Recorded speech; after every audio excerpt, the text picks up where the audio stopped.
Due to the graphic nature of this program, viewer discretion is advised.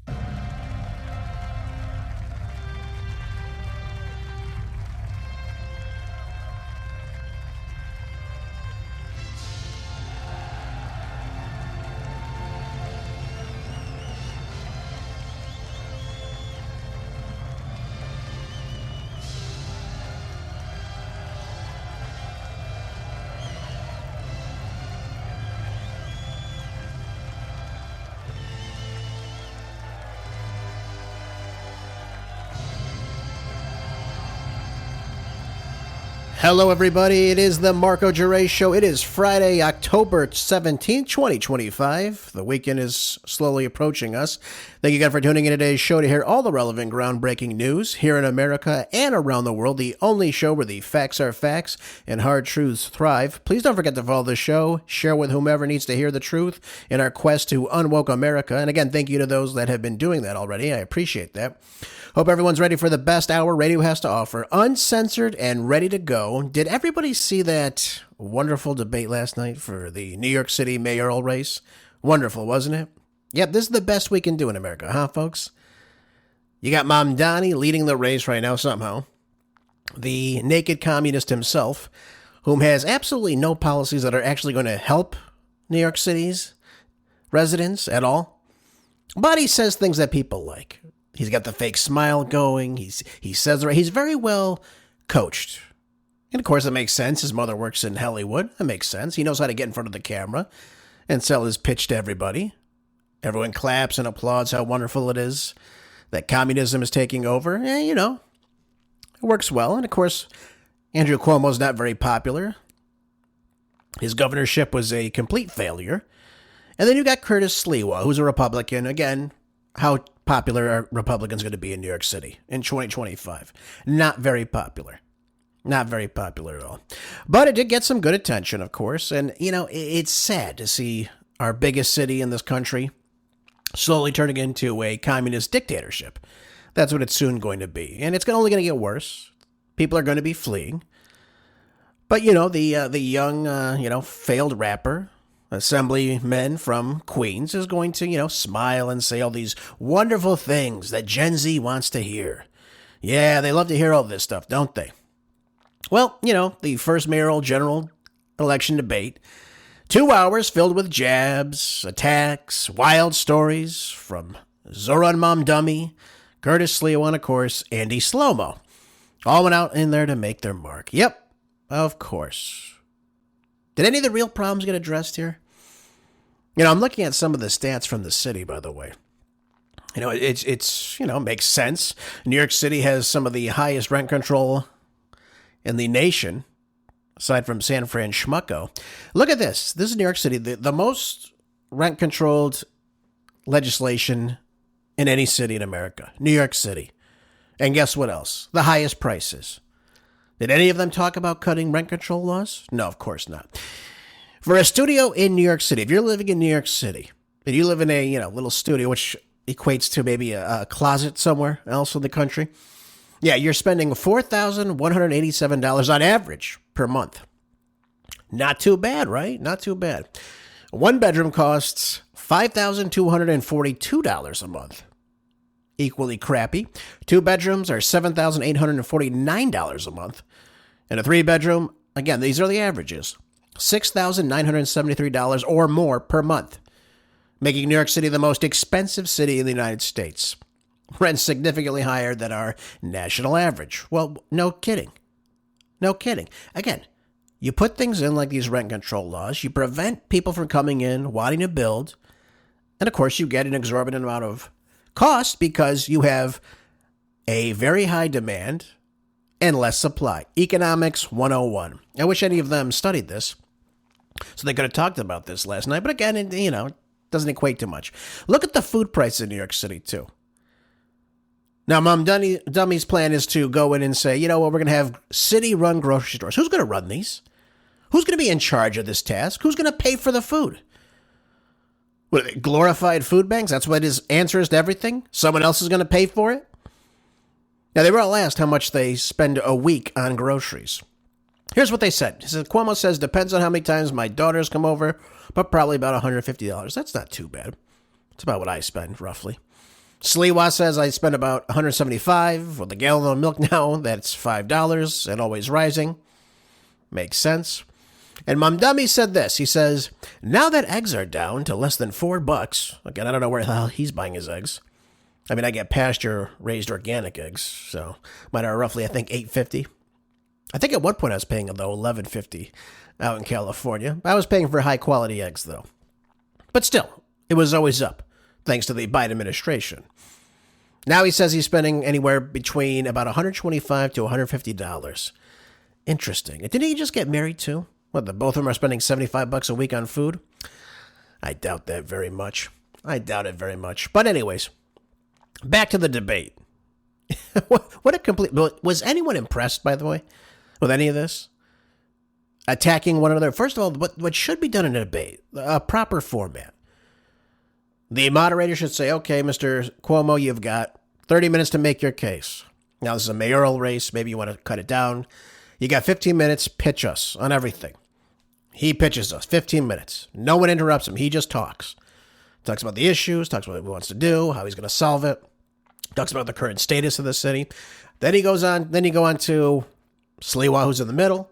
He gives his 15-minute pitch. Then you go to Mamdani. He gives his 15-minute pitch. And then they go back to each candidate, and they can say in contrast what they think about what each candidate said. That's the point of a debate. What you had last night was a circus show. You're not solving any problems by having everyone just simply attack one another. That's what it was. Again, I mean, look at the first thing that the New York Post talks about. It says literally, this is Cuomo ripping into Mamdani. He literally never had a job. Now, that's true, by the way. That's true. He's only been an assemblyman since 2021. Before that, he was a failed rapper. And before that, I guess he worked for his mother, interned for his mother. That's it. And 33 years of life. Look at all that experience, by the way. A Democrat getting elected in Brooklyn. My God. So difficult. So difficult. I mean, did he actually fill out his own paperwork to the city registrar? I mean, that's impressive. A Democrat running in New York City. Wonderful. Look at that. I mean, he's not lying. The guy's had no experience doing anything. Look at this. Cuomo said, if you don't know what you're doing, people could die. And that was a stupid statement to make. Mamdani, meanwhile, was quick to point out that the death toll during the COVID pandemic when Cuomo was governor, saying that if we had a health pandemic, then why would New Yorkers turn back to the governor who sent seniors to their deaths in nursing homes? Now, that's not entirely true. He didn't send the seniors to the nursing homes. What he did, stupidly enough, and by the way, this was done by a couple other Dem governors. You had J.B. Fat-Ass Pritzker do the same thing. You had Gretchen Whitmer, Phil Murphy, my moronic governor, Gavin Newsom. There was one other one, too. I forget the names. I try to forget that entire time, but there's a couple of them that did this. And what they did was they sent COVID-positive people into nursing homes with the most vulnerable population. And, of course, you saw the, people getting and contracting COVID. Again, people that are elderly, many of whom probably have more than one comorbidity. Again, in advanced age, you're in a nursing home for a reason. And again, that caused more issues. And again, it inflicted more deaths to the elderly population. That's what was happening. He wasn't sending seniors to their death, per se. But again, it did cause many issues. With that, again, it was a stupid policy. Absolutely stupid policy. And again, Cuomo should be called out for that. But he didn't send seniors to their deaths. That's not what exactly happened. There we go. We go on. Let's go. The next fine moment in this debate. And it was the Johns, the madams, and the pimps. And this is again referred to Mamdani's stance on prostitution in the city. One of the most shocking aspects of they call him a democratic socialist. He's a communist. There's no such thing as a socialist. Everything turns into communism. Lenin even said this. V.I. Lenin. Socialism is communism. That's what he said, and he's absolutely right about that. So look, here's Mamdani, by the way, on the issue of prostitution. Take a listen.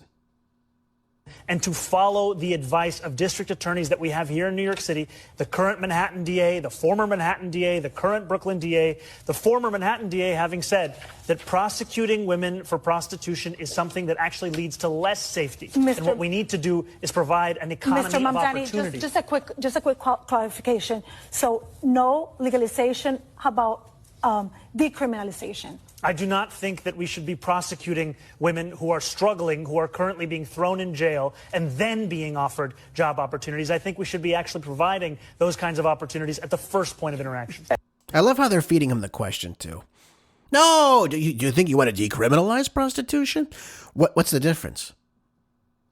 If you decriminalize something, you're simply not going to go after the people doing the act, which, again, is illegal in this city. That's the problem. So we can say we're going to decriminalize it? What good is that going to do? You get more of it in the New York City. That's what's going to happen. Yep, the Assemblyman is a mini-me Bill de Blasio light, is what Cuomo said, accusing Mamdani of adopting the former mayor's direction to the NYPD not to arrest prostitutes. So again, you're going to get more of it. That's exactly what it is. Now, Mamdani claims that he's never called for the legalization. He wants to decriminalize sex work, and of course, he co-sponsors a bill in Albany that would do so. He wanted to say, if you're happy with what's happening on Roosevelt Avenue, then you should vote for Andrew Cuomo, because his policy is to continue the exact same ones we've seen under Eric Adams. Again, what's the policy? To not go after women that are doing this. To not go after the people that are allowing them to do this. Now, Sliwa, again, stuck out middle ground on this, advocating for focusing on going after the pimps and, of course, the men hiring prostitutes instead of the women themselves. They're all doing illegal things. It's illegal activity. That's what it is. You arrest people that do illegal things. It's unbelievable here. Unbelievable. Now, the funniest part, maybe, with this whole thing, I think, nobody likes Kathy Hochul. None of the candidates were willing to back Kathy Hochul's re-election bid next year. And, that's a big blow for her because she sat down with Mamdani and then again endorsed him. And then he wouldn't go back and return the favor to her. That's how what a cheap shot he did on her. Oh, she sat down with him and she saw the future of New York, which is leading right to hell in a handbasket, really. That's a decision that should be made after this general election, is what Mamdani said. Seeming to defend his newfound benefactor and Kathy Hochul. There you go. So he gets a favor from her, and then he goes out and he, backstabs her on this. How ridiculous. How ridiculous is that? Mamdani can't explain this is the best part. Can't explain how he's going to pay for any of his freebies. Well, I think he explained that, didn't he? Right? He went out. What did he say? What does he want to do? Right? He's got so many great ideas on how he's going to get people to pay for his policies. What does he actually want to do? He said this with Martha McCallum on Fox News just the other day. Listen to this one. So a lot of individuals in this city pay more than 50% of their income in taxes. When you talk about a fair share, how much more than, what is the fair share? What's the number? I've said that we should increase personal income taxes by 2%. Is fair? And my point is this. Give up more than half of your income. If you're making $1 million in New York City, or more than that, you can afford to pay 2% more. And the reasons you can afford to do so is because that money will be used to better your quality of life as well. Yeah. Because when I speak to the wealthiest New Yorkers, I hear concerns about the cleanliness of the city, the quality of life in the city, questions of public safety. This money is the money that will be used to deliver on those things so that we can ensure that we have a return on investment for all of the money that we are raising and spending right here across the 5 boroughs. So this is interesting to me. All the problems can be solved by just simply taxing people more. That's amazing.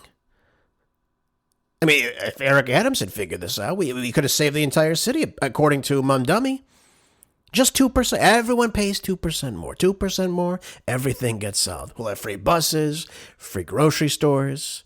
We'll have, better opportunities for the sex workers. We won't criminalize them. He wants to do away with the police, so we can obviously save money in that, right? We'll have what does he call them? Social worker? Yeah, we'll have social workers go to people's houses now. That'll be fantastic. Everything will be free. Everything's on the taxpayer's dollar, of course. Do you see how stupid this? First of all, paying half of your gross income in New York City, that's what they want to do. So if you make $1 million a year, they want to take more than half of it. That's amazing to me. Why would you stay in the city? Why would you not seek Jersey City, for God's sakes? Or again, move out of the city. Why would you do that? Move to Long Island. Why would you want to pay half of what you make? Think about this for a second. If you're a small business owner in New York City and you guys, in your business grosses $1 million, right off the bat, they want to take 52% of it? They want to take $520,000? Leaving you with less money than what you actually earn? I mean, it's just ridiculous. Who could be in favor of this? I told you this before. You're going to see a lot of people starting to leave New York City as a result of this. That's what it's going to come down to. They don't want to pay more in taxes. They don't want unsafe streets.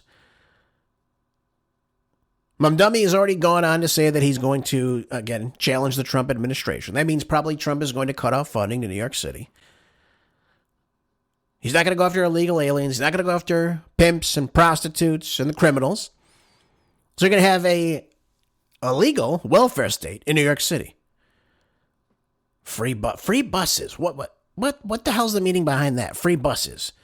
I don't even understand that. Why is he going after the free buses? What is that going to solve? Again, that's one of his big pitches, of course. Free buses. Free buses are going to save everybody now? The hell? Just ridiculousness. Here he goes again talking about the taxation that he's going to impose. But the question is how you'll make them free. We will fund the revenue that would have otherwise been brought in from fares. And that's something that we would do in partnership with Albany. And I've put forward two proposals. The first is to raise taxes on the top 1% of New Yorkers by 2%. That would raise $4 billion. The second is to raise the state's top corporate tax rate to match that of New Jersey, which would raise $5 billion. There you go. Just keep raising it, baby. Come on. Doesn't work? Well, just keep raising it some more. More. Free social programs. There you go. Communism light, right in front of your eyes. Look at that. Hey, Robert Reich policy. Hey, everyone's rich. We got, 88 billionaires living in New York City? We'll just tax them a little bit more, That doesn't work. We'll lower the, what the tax rate is for the middle class. Boom, we'll get it that way. Yep, that's how it's going to work, folks. You're going to see people leaving in droves, especially people that really earn the money, because they're not going to put up with it. Why would they put up with paying 52% when they can go elsewhere? It makes no sense to do that. So you're either going to see the really, really wealthy stay there, because they'll get all the tax breaks based on the policies, of course.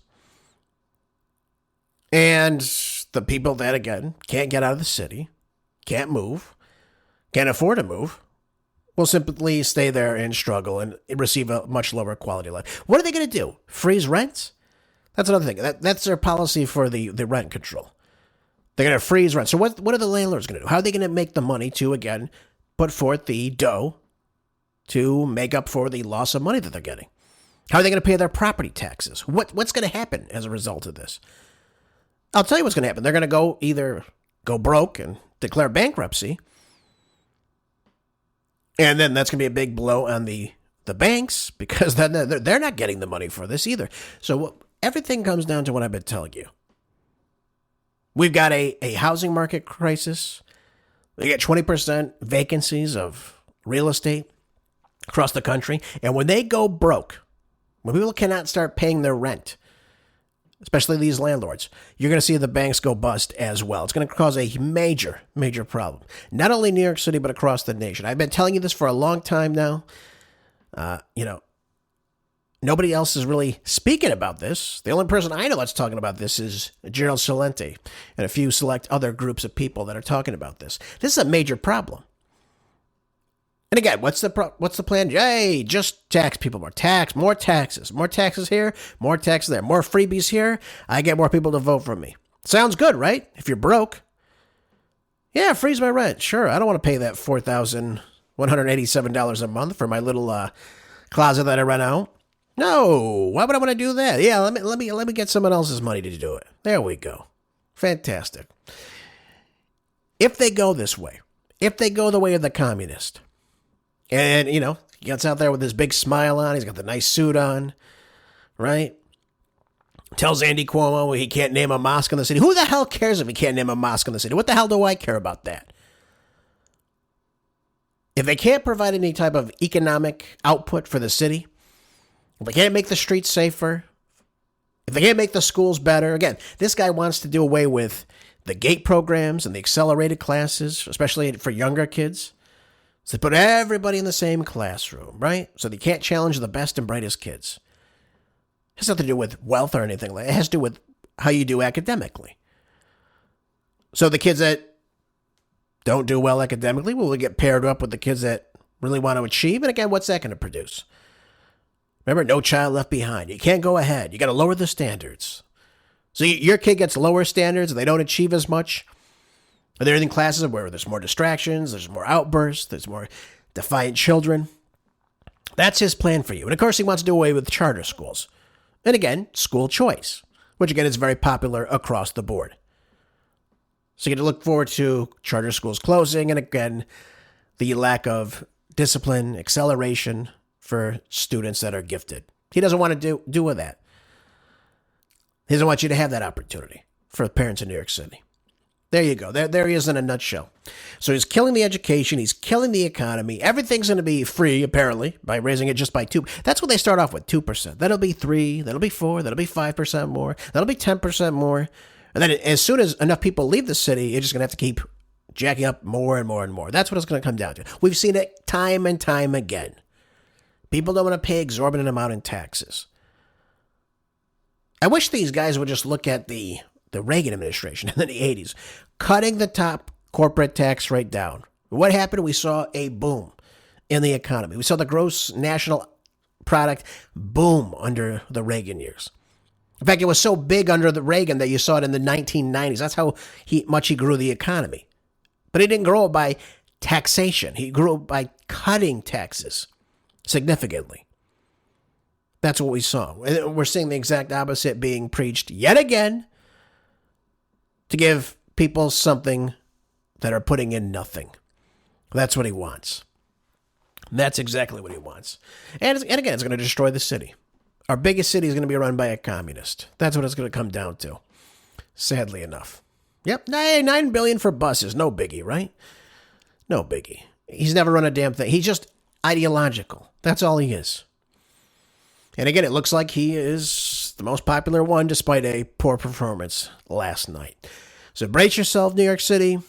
You're in for a very, very long ride, sadly enough. Things didn't go too well for old Bernie on the CNN town hall that he and AOC did, by the way. Wasn't very good at all. He actually got wrecked by a Republican student voter during the town hall who asked him this. Listen to his response. How do you think this shutdown reflects on Chuck Schumer's leadership? Well, I think it reflects more on Mike Johnson's leadership and President Trump's leadership. This is a leadership which said it's okay to give it. Well, how do you feel? You tell me. Well, let me tell you, kid. Let me tell you. I never had a job until I was 40. And that job was the mayor of Burlington. And then after that job, I ran for Congress and I won. I duped the people of Vermont. And then I went on to become senator. And I've been sitting here ever since on the government dole. And let me tell you, I know exactly what I'm talking about. Exactly. I know what's best for you. And that is to raise taxes and not give tax breaks. Because I want to do everything opposite of what Ronald Reagan did. And if I do that, then I'll get more votes from the people of Vermont, and I will simply get everything I want. I have 3 houses. I'm a millionaire, somehow. Exactly, Bernie. He has no plan for anything. And listen to what this kid retorts back to him. Well, what do you think? Worst thing you could ever say to someone when you're trying to BS the audience. Listen to this. It's a good idea to give $1 trillion in tax breaks to the richest people in the country and then make massive cuts to health care for working class people? I think Chuck Schumer has voted for continuing resolutions 13 times in the last 4 years, and he has the opportunity to vote for one again, but he's refusing to come to the table. Well, I think, look, as I have said, there are 53 Republicans in the Senate, correct? Yes. No, there's 53 Republicans that voted for it, yes.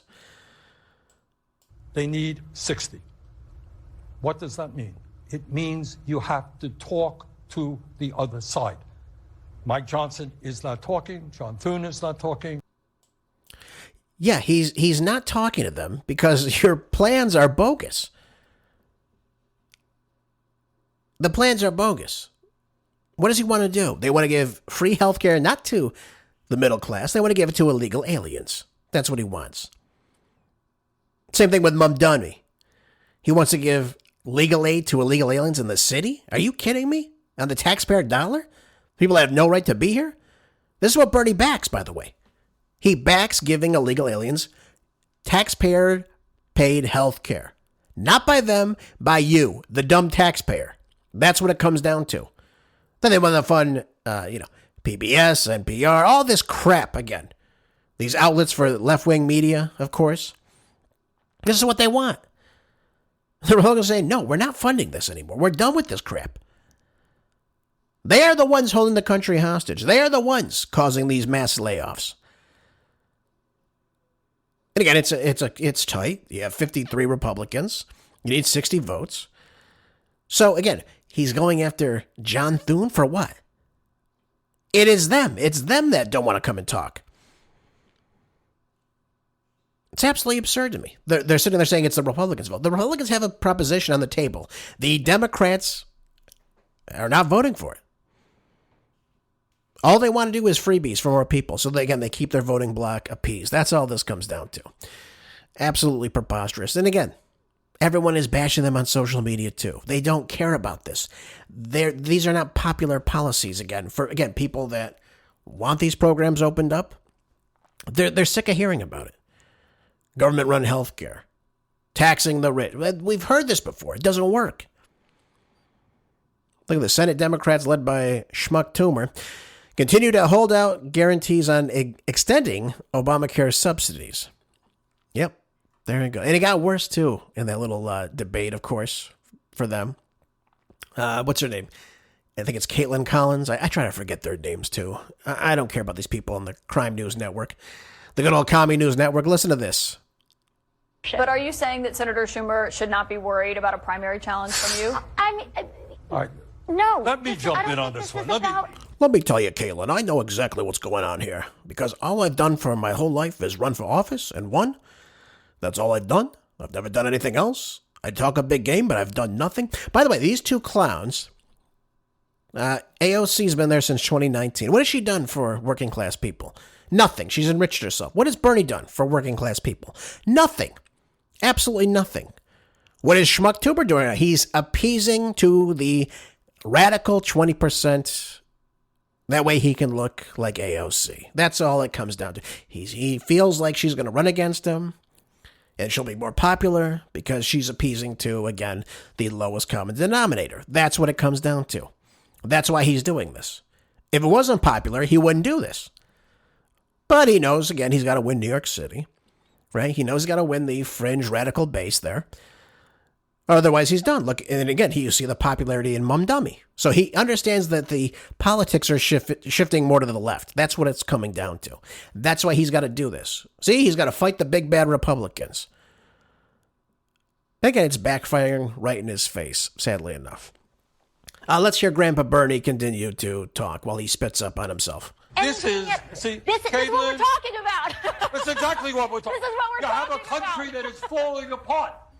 We had a housing crisis, a healthcare crisis, an education crisis, massive income and wealth inequality, a corrupt campaign finance system, and the media says, "Oh, you're going to run? What are you going to run for?" Nobody cares. So one more time. Nobody cares. It's the House Speaker and President Trump and the Vice President saying it. Right. Pardon? Well, of course, they're saying it to deflect attention away from the real issue. Exactly. And here, let me tell you what the real issue is. Let's see if CNN talks about it. We're living in the richest country in the history of the world, right?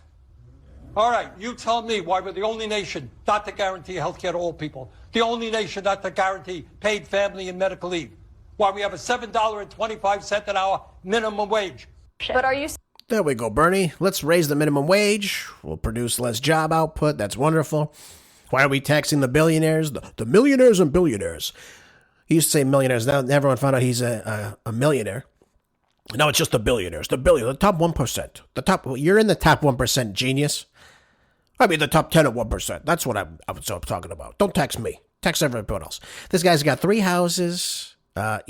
He's a multimillionaire. And everything is everyone else's fault. He's gotten himself richer. AOC's got herself richer. The whole squad's gotten much, much richer. Millionaires. And all they've done is sit in office. They've done nothing for the average person in America. They don't give a damn. They talk about the issue, but they don't talk about how to solve it right. Everything is just more taxation, more taxes. And the dumb Democrats go along with it. That's what it comes down to. You couldn't make this up if you wanted to. This is who they are. Free health care for everybody? First of all, it's taxpayer health care. Why is the government even involved in health care? That's what I want to know. Why are they even involved in it? Every time the government gets involved in something, they screw it up. That's why it's more expensive now. We didn't get cheaper under the Affordable Care Act, Obamacare. It got more and more expensive. Again, when you give it to illegal aliens, when you let every illegal alien come into the emergency room, and they get free this and free that, this service, that service, anything they want, and then you go to the hospital, you're like, geez, why am I paying $2,000 for this? It's a simple checkup. Why am I? Because you're paying for the illegal aliens, geniuses. You haven't figured that out yet? And, of course, your insurance company comes in there. They don't give a damn. They act like the middleman. The hospitals make whatever plea they want, and then your insurance covers what they want, and you get stuck paying the rest of it. There it is. You're paying for the illegal alien. That's why. That's why everything's getting jacked up. In case you guys haven't figured that out yet. The Hill has a good article talking about what Zelensky did today at the White House, talking with President Trump about Tomahawk missiles, of course. What a mess this is, by the way. What an absolute mess. This war is going to continue on much, much more. You ever notice we have so much money for war and Bernie never brings it up? He never says, hey, we're paying so much for these wars, we have nothing to do with them. But, yeah, we got to get free healthcare. Free healthcare. Oh, if you have free healthcare, everything will be fine. That's his head's on repeat. That's the only thing the neurons in the brain fire off. Free healthcare. Free healthcare. Free medical leave. Free parental leave. Maternity leave for parents. Oh, yeah. Every other country does it. Well, hey, genius. Not every other country has 100,000, excuse me. Had a Biden moment. 100 million people that shouldn't be here. What am I talking about? The 45 to 50 million illegals that are in the country right now? Yeah. That are getting free health care on your dime. And then you have 50 to 55 million expired visa holders that are still here in the country that haven't left yet. So you have about a third of the nation, roughly, that are here that have no right to be here. That's what's causing the housing crisis. Bernie doesn't bring that up. That's what's causing healthcare premiums to go up. That's what's causing your insurance to go up. Oh, yeah. Yeah, there's some big problems we can easily solve that'll cause all this to go away. But they never talk about it, do they? They never say a damn thing. They always have money for war. Bernie's never come out. Now, he says, oh, we don't want to go to war, but he never says a damn thing about it. Foreign aid, any of this. You can't give something to someone for free. It never works. There's nothing for free. There's no such thing as a free lunch. There we go. But now Trump's saying that supplying these Tomahawk missiles to Ukraine would be very difficult, dangerous, adding that he hoped that it would not be necessary. But Zelensky has suggested that the United States and Ukraine could exchange missiles for drones. There we go, to keep the war going on much, much longer. Keep the war machine going on. Trump and Zelensky offered contrasting views on whether President Putin was ready for peace ahead of Trump's upcoming meeting with Putin in Hungary. Yep, there you go. They got a meeting coming up, and of course, we're not prepared for it. We're not listening to what Putin has said. But I think the reality is really starting to begin with President Trump. I do. I think he realizes that, again, Ukraine cannot win this war. The more that we throw at them. By the way, you have no one in Ukraine that can use these Tomahawk missiles. So, again, if you're going to use them, if you're going to send them via NATO, and then, of course, send them to Ukraine, you got to have our boys on the ground to use them. Are we really going to take that step further and escalate this war even further? And, again, prolong this war even further? I was watching on Fox News earlier. They're saying 1,000 Russians are dying a week. That is a bunch of BS, first of all. Yeah, we know that the ratio is one dead Russian for every 12 to 20 Ukrainians. So if Russia's taking that much of a loss every single week, look at the Ukrainian death toll. It's 12 to 20 times of that. Are they really going to say, they're trying to say, look at that, look at the loss that Russia's taking. They're not taking losses like that. It's not even comparable. You have 1.7, 1.8 million dead Ukrainians. You have roughly somewhere around maybe 700,000 dead Russians. So again, you have such a out of proportion stance and narrative from the press. And again, they're trying to sell this to you as Ukraine has a chance to do this. Giving the Tomahawks is not going to make any difference. It's completely foolish. It's absolutely asinine. What's going to come of this meeting, though, in Hungary? What's going to come from it? I mean, Hungary, we can argue, and again, Paul Craig Roberts has stated the following. He's saying, obviously, that Viktor Orban, again, is the only intelligent leader in Europe. And again, he's arranged this meeting in Budapest between President Trump and President Putin. He goes on to say, I suspect that this is the last chance to avoid full-out war. Its success turns on whether Trump can abandon his bully role, understand that the solution requires a NATO pullback from Russia's borders, and again, a mutual security agreement between Russia and the West. They all want war. Merz in Germany wants war. Poland wants war. They all want to add into this war and escalate it. But what they really need to do, is to declare in a press conference that Washington and its support of Ukraine is at an end. It's over. He's got to say goodbye to Zelensky. It's done. It was nice knowing you. Good luck in your future. It's over. And Zelensky will have whatever fate he has in Ukraine. I don't know what that will be. But he's playing president right now, and again, they have no duly elected president. He's the de facto president because he's suspended elections in his country, right? So now for Putin, Paul Craig Roberts says, I suspect that the meeting in Hungary is Putin's last test of President Trump. If Trump fails the test, chances are very high, and again, the delivery of the Tomahawks to Ukraine will result in a Russian declaration of war against Ukraine and a quick destruction by conventional means of Ukraine's ability to continue the conflict. Putin will have reversed his strategy of a non-response to provocations that, again, put forth by the West. Again, something that should have been done long ago. And again, the likelihood is that the Russian Foreign Ministry, in its effort to dismiss the Tomahawk threat as terrorism rather than an act of war, will fail. So unless Trump comes to his senses, a brutal demonstration and realization of the real Russian forces, which are greater than ours, is all that can stop the momentum towards a real war between the West and Russia. Again, I hope that President Trump comes to the table and listens this time. I thought what we saw in Alaska was a step towards peace, but we didn't come prepared. It was a show. It was a PR stunt. And we didn't listen to Russia, and you could tell because he's talking about sending more missiles, different ones, into Ukraine. He's listening to Zelensky. Long ago, and again, Biden escalated this continuously. We spent over $300 billion for what? What is the end result? The same result it was a month after the conflict started. That both Biden and Boris Johnson scrapped a peace deal between the two nations. It is over. We are done. That's it. And once Zelensky realizes, hey, it's over, then he's got to come in and broker a peace deal with Russia. Russia has won the conflict. Ukraine is not going to win it.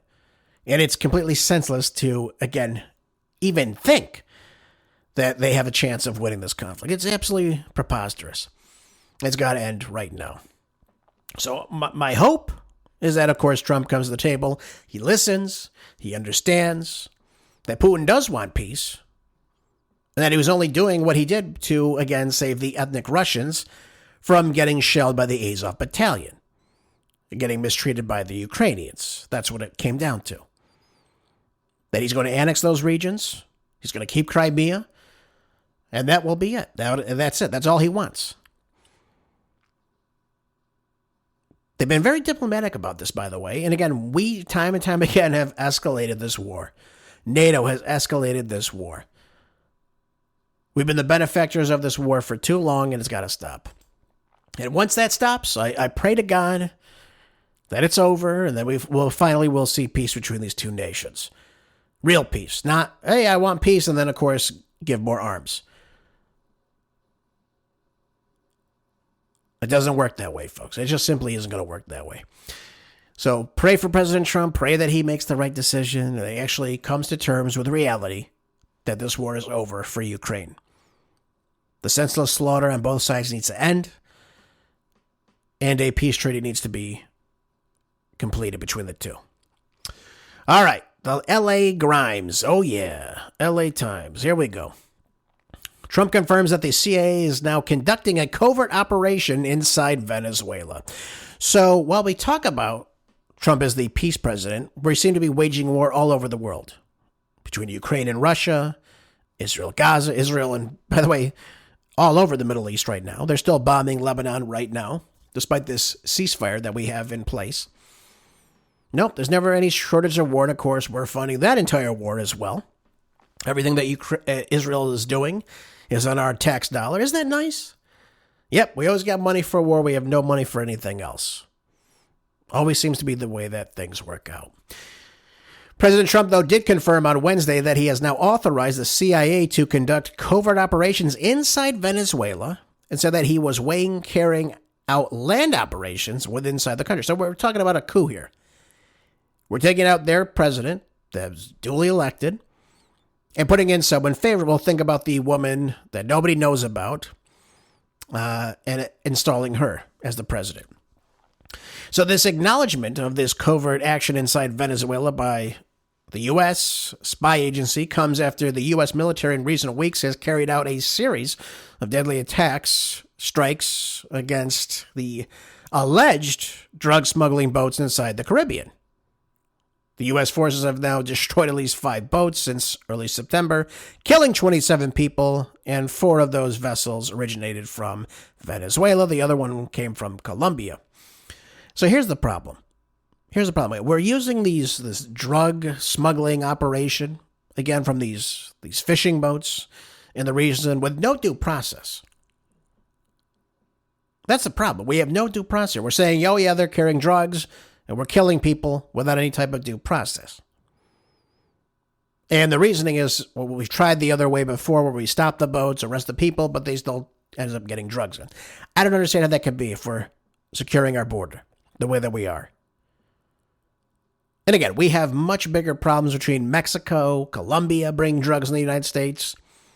We have Chinese fentanyl, synthetic fentanyl coming in via Mexico and the drug cartels than anything coming out of Venezuela. So what do I think the reason is for this? What's this whole attack on Venezuela? Why do we have boats in the Caribbeans?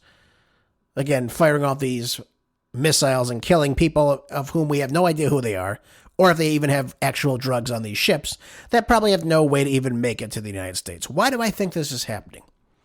Why do we have a coup in place right now with the CIA in Venezuela? Well, what do they have? Well, we know for a fact they have the biggest petroleum reserves in the entire South America. That's a big thing. That'd be nice to get in on, wouldn't it? Yep. Petroleum, they have gas reserves, they have gold mines. Oh yeah, folks. Lots of things we could need right now in our economy that seems to be so ever stagnant. And again, if we go in there, we put in our puppet leader, that woman that won the Nobel Peace Prize. Yep. Nobody knows her damn name, but she's friendly with Trump. And of course, she gave him the, congratulations and whatnot after winning. There we go. We put her in. Take control of the reserves and resources we want, and again, we get rich off it. And the behest of the Venezuelan people. There you go. That's what it comes down to. That's what it comes down to. So Trump says that he authorized this, though, for 2 reasons. Number one, they have emptied their prisons into the United States of America. That could be true, of course, but again, We have a secure border, and of course we have the money allocated for the border patrol, so that shouldn't be a problem if they are met at the southern border. They should be arrested and or deported and sent back. That doesn't mean you invade a sovereign nation. And he said the other thing is that the drugs. We have a lot of drugs coming in from Venezuela. I just explained this to you. That's not really the case. That's not the big problem, of course. Trump added that the administration is looking at land as it considers further strikes in the region. He declined whether to say that the CIA has authorized to take action against President Nicolas Maduro. Now, Maduro has pushed back, lashing out at the record of the United States spy agency, known as the CIA, in various conflicts around the world without directly addressing Trump's comments about authorizing the CIA to carry out covert operations, and again, overturning the Venezuelan government. Yep, that's what's going to happen. They're probably going to try to take him out, install the puppet. We control the puppet. We get the resources. Yep. Because again, who's trying to move in right now in Venezuela is China. There you go. There you go, folks. So again, it all comes down to money, resources, land, and control. There you go. It has nothing to do with drugs. We can easily stop drugs from coming in the United States. That will continue on. And again, if we were serious about that, we would go after Mexico right now. We'd go after what's happening in Colombia. We would be blowing up fishing boats in the Atlantic. Just thought I'd share that part with you. But you know what else, too? And again, it's a flex, too, not only to Venezuela. It's a flex also to China. Look what we can do. That's why we're doing this. Even in Fox Business, Trump now calls the 157% China tariffs not sustainable ahead of the planned Xi meeting in South Korea. Yep, there we go. More tension and trade. Yep. But President Trump has said that the tariffs totaling as much as 157% on Chinese imports are not sustainable as he prepares to meet with Xi in the upcoming weeks. There we go. And I don't know why my sound is playing here. I don't want to hear Maria Bartiromo. But he's saying that's not sustainable. And he says that that's what the number is. And in their interview, he said it's probably not, that he can stand. But they forced me to do it. Again, I don't understand this position. I don't understand this at all. We should be for free trade. That's what we should be for. Very limited tariffs and tariff-free zones should be the way we work and operate. Trump has said that he raised the tariffs to 100% on top of the existing duties after Beijing tightened export controls on rare earth minerals. Yeah, makes sense. A move that he described as a retaliation for China's economic pressures. So now we have tensions happening between Washington and Beijing, intensifying after the United States announced plans to double the tariffs on select Chinese goods earlier this week, with increases to take effect sometime in November. Now, in his interview with Maria Bartiromo that I listened to, he's going on saying, well, China's ripping us off. They've been ripping us off for years, and he starts going back to the various presidents. Here's the problem that we have. Trade deficits occur because of a couple reasons.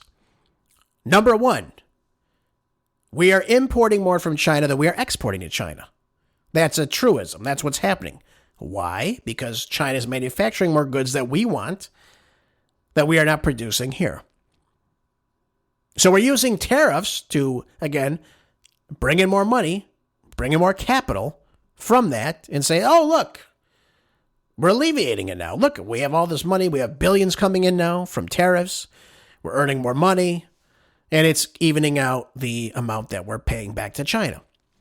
But we're not seeing that happen now. We're still seeing trade deficits. And that's what happens when you do that. So if we want to stop the trade deficit, we've got to start producing more here. It's very simple. That's why I championed when Donald Trump said, hey, we're getting these investments from South Korea, from this country, from that country. Good. Let's invest in the United States. Let's begin to export more oil to NATO and the EU. Right? That's good. I like all that. That's fine.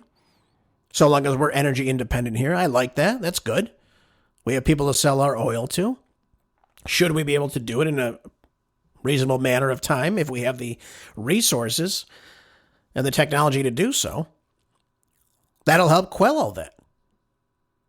But we're bringing in real jobs to the United States. We're bringing in those manufacturing jobs that are good paying jobs, and we become competitive with China. And again, we should be competitive in the AI field with the rare earths, but we're not seeing that happen right now. And again, China, India, that's what I'm told. They're going to be the ones leading this AI race. And if they're the ones leading it, they're the ones controlling it. And they're going to be the leaders in it, of course. That's just the way it is. I think Trump sees that now. We had 4 years of the Biden administration doing absolutely nothing for the economy but destroying it. And it does take some time to get that rolling again. It will. But again, the tariffs are not going to make us rich. What's going to make us rich is if we're manufacturing, if we're investing in the United States, not in countries abroad. Now he says here, I will tell you, China in particular, they did a number on our country. They took money out. Now it's reversed. He says now he's expressing optimism about the future of U.S.-China trade relations. He said, I think we're going to do fine with China. I get along great with him. He's a very strong leader. A very, amazing man. Okay, whatever. I mean, so what? So what? He's an amazing man. Great. Like I care. Let's manufacture in the United States. We offshored so many good jobs. China's taking advantage of that, of course, because now they export it all to the United States. We've got to stop doing that. We've got to get energy independent, folks. That's the only way we come out of this. If we want to start being the number one superpower again, we've got to stop with just military grade contracts and I guess Amazon and whatever the hell else we have here. We've got to start doing it on our own. We've got to start creating on our own. We can't rely on all this. We shouldn't be relying on China for our pharmaceuticals, our main supplements. We shouldn't be doing that at all. Just like we shouldn't be relying on Saudi Arabian oil, for God's sakes, or Venezuela's oil. We have it here. So let's do it in a reasonable, safe, and timely fashion. That's what it should look like. But now we see here in Breitbart, President Trump on Tuesday is now threatening to block imports of Chinese cooking oils. And again, this retaliation for apparent blockage of soybeans from the United States. I read to you last week that soybean farmers in the U.S. are now trying to find other countries to export to because China simply isn't buying it, causing a problem in that supply chain. And again, with the farmers that produce it. Again, worth billions of dollars. But again, we see China, the world's largest importer of American soybeans until this year, when the imports began to trail off amid these rising trade these trade tensions. China has purchased almost $12.8 billion in American soybeans in 2024. So that's a huge drop-off in that market. What are those farmers going to do? Who's going to pay for it? They've got to find other buyers then. That's what it comes down to. And if they can't do it, that's a huge profit margin that they have now lost. I told you before, we should have free trade. That's what we were founded on. Free trade. Not tariffs, not all this other nonsense. Free trade.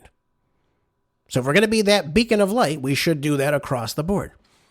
Trade freely. Let the market work itself out. Not put tariffs here, tariffs there, raise the tariffs here, block this, block that. It's not going to work. It's simply not going to work. And again, I think Trump is starting to see from Putin, from Xi, from Modi, that they're not going to just be pushed around anymore. The bully act is over.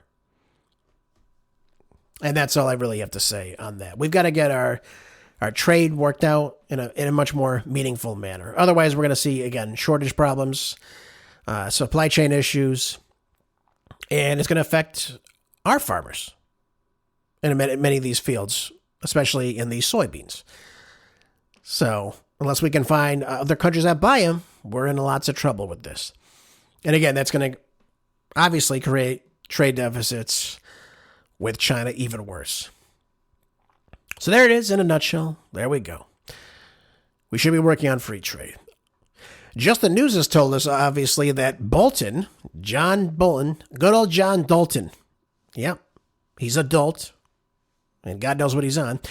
Yeah, John Bolton pleads not guilty to all 18 counts in grand jury indictment. So now we have the former national security advisor under President Trump on Friday pleaded not guilty to 18 charges and grand indictments handed down earlier today. Bolton pleaded before the magistrate judge in Maryland in a roughly 20-minute proceeding. Yep, he was charged with storing top secret records at home and sharing with relatives diary-like notes about his time in the administration that contained classified information. How did he get this classified information then? He took it home with him? And we know the FBI raided his house not too long ago. You notice the Democrats didn't give a damn about this, but they were so hell-bent on getting Donald Trump. So the indictment now also suggests that the classified information was exposed when operatives believed to be linked to the Iranian regime hacked Bolton's email. That was according to the Associated Press. Bolton's lawyer, Abby Lowell, said that his client did not unlawfully share or store any information. Well, time will come. And obviously the time will tell if he actually did it or not. Because it seems like among at least Trump's FBI, that they at least are trying to hold people like Dim Comey, John Dalton, accountable for the malfeasance they administered when they worked for the government. All right. 2 more articles, folks. We can get through them quick, I do hope. The Associated Press has said that the No Kings protests now return as Trump ramps up authoritarian practices, organizers say. And who are those organizers, by the way? Who are the people running this? Now, we understand what the No Kings reference means, of course. We've got big crowds of protesters expected on Saturday in the thousands of places all around the United States in opposition to what some are characterizing as increasingly authoritarian practices by President Trump. Notice they didn't say a damn thing when Biden was forcing people to take COVID shots, obviously opening up our southern border to the entire world, championing 20 million illegal aliens, roughly. That was fine. Going after Republicans using the FBI, totally fine. No issue there. But its second No Kings protest and third mass movement against the administration this year, and it comes amid an intensifying these conflicts between the federal law enforcement and protesters nationwide. Some conservative politicians have now condemned the protest as hate America rallies, while others have said that this represents a patriotic fight for First Amendment rights. Yeah, right. Now, these protests, by the way, I've come to find out, they're funded by a lot of these NGOs, a lot of these big money donors, think Soros, think the Tides Foundations, are all putting this money into this. This is a very well-planned and organized event to, again, rally against Donald Trump. That's all it comes down to. That's all it comes down to. That's all it is. This is not an organic movement. It's all done just to spite President Trump. And of course, they don't like the deportations. Obviously, the Democrats love the illegal aliens. So again, they're championing that. And again, making it more difficult for federal agents like Border Patrol, like ICE, like the police departments to do their jobs in a civil manner. Just thought I'd share all that with you. So if you're in a major city, you can expect that this weekend. All manufactured junk by the left. One last thing I want to talk about. I want to talk about it yesterday, but I ran out of time, so I'll do it right now. And I'm kind of sad to see this. I got to tell you. This is in the Hollywood Reporter. The Hollywood Reporter says that Jim Caviezel will not return as Jesus for Mel Gibson's Resurrection of the Christ. Now, the first movie, which I thought was great, and Jim Caviezel did a great job, $610 million globally. I mean, it was a massive hit in the box office. But it says here, Jim Caviezel will not return to play Jesus Christ for Mel Gibson's forthcoming follow-ups to the smash hit, The Passion of the Christ. Lionsgate, which is set to release the 2-film project, The Resurrection of the Christ, theatrically in 2027, with the production aiming to begin soon in Rome. It also says here that Monica Bellucci will also not return as Mary Magdalene. I wonder why this is happening, though. I got to be honest with you. I wonder why they're not putting in Jim Caviezel. He was such a great character, obviously, to play Jesus. He did a fantastic job. I wonder why they're not doing that. I mean, it doesn't say here exactly why that's not happening. Obviously, he's a little bit older now, but they can do that with the CGI. They can make him look younger and everything like that. And in April earlier this year, it looked like Caviezel appeared to be ready to start the work. So I don't know if there was a falling out about the script or anything about it that maybe Jim didn't like, that maybe he didn't see eye to eye with Mel Gibson on. I don't know, but it's a pretty sad thing to see, I guess, because, again, I liked his work on that. Of course, I liked his work on the Sound of Freedom as well. I'm sure it'll still be a great film, hopefully. Hopefully it sticks to the truth and, of course, the real biblical scriptures that we all know and love. Folks, hope you enjoyed the show today. Hope you'll share with some friends. And again, I hope you'll have a blessed weekend ahead of you. And like always, I'll see you here on Monday. You can always count on that. Folks, be good. Make sure you stay busy this weekend. Stay blessed. And God bless each and every one of you. Take care.